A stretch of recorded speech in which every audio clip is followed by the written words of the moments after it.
What music reminds you of your high school years, and do you still listen to it today?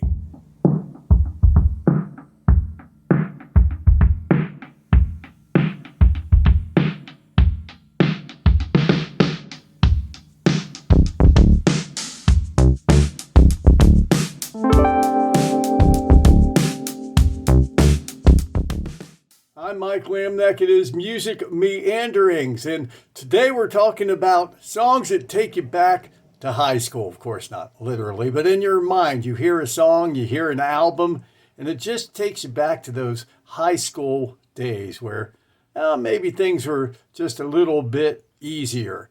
And it's always a good thing to go back in your memory to those high school days and those albums that bring it all back to you.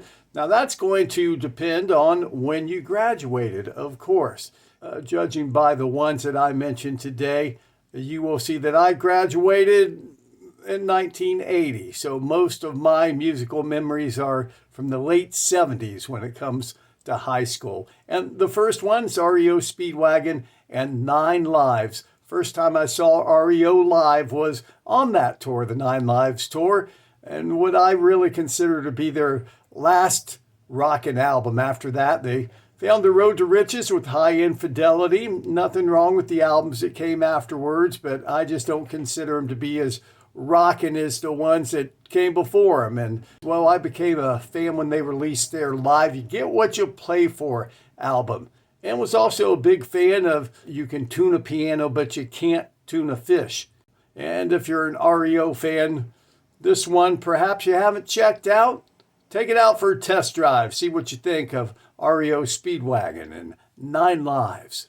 As I mentioned, being a graduate of the year 1980, of course, Aerosmith was red hot. And the album, Draw the Line. Everyone was listening, of course, to Toys in the Attic and Rocks, probably on 8-track back then.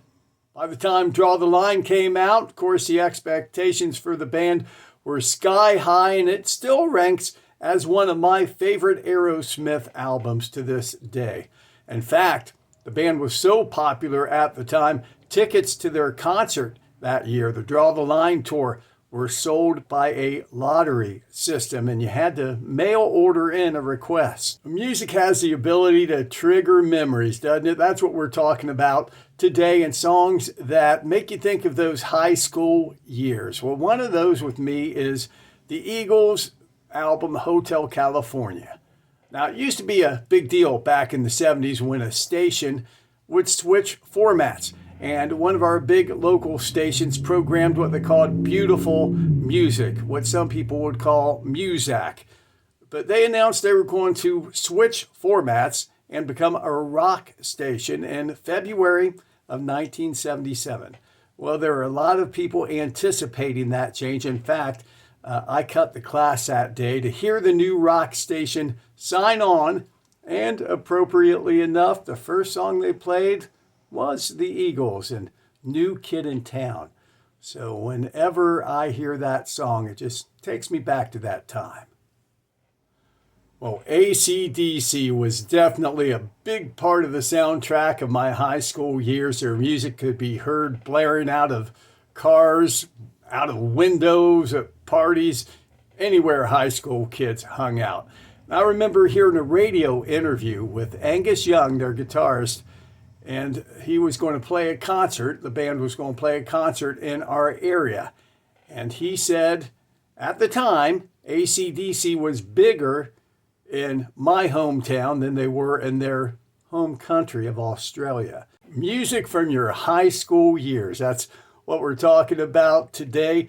Songs that take you back to that time, perhaps albums every time you hear them. And that's going to be subjective to when you graduated. Of course, I graduated in 1980, so most of my music memories about that time go back to bands like, well, Rush. They were very hot when I graduated. And, of course, they followed up their big epic 2112 album, and they were still playing smaller auditoriums, but by the time 1980 rolled around and Permanent Waves, I saw that concert tour, and At that point, they were selling out arenas.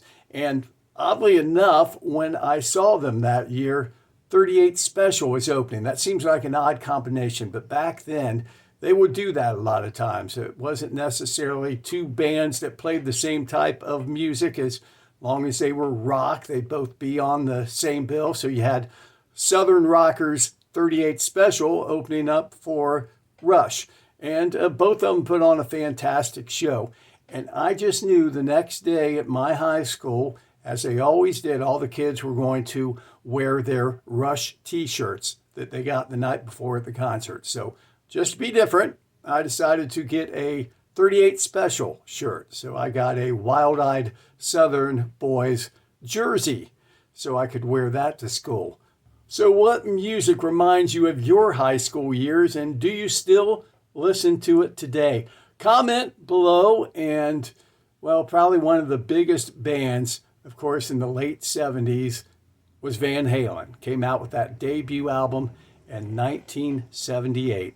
And my format of choice before vinyl was cassette, because you could listen to it anywhere. You could listen to it on your boom box, listen to it on your stereo in your bedroom, listen to it, of course, in your car. And that's what I did. And I had one of those stereos in my first car, a 66 Dodge Coronet, by the way. And the stereo was worth more probably than the car was itself. In fact, I'm sure it was. But I had a Sanyo underdash cassette deck, a 100-watt power booster, and I would just crank that, the 6x9 triaxle Jensen, I think, and door speakers. And I would crank that so loud sitting out in front of the house that my parents would tell me I had to come inside. You are going to damage your ears for life. Well, thanks for joining us today on Music Meanderings. I'm Mike Lamneck. Please comment below what music brings back memories of your high school years, and be sure to subscribe to the channel.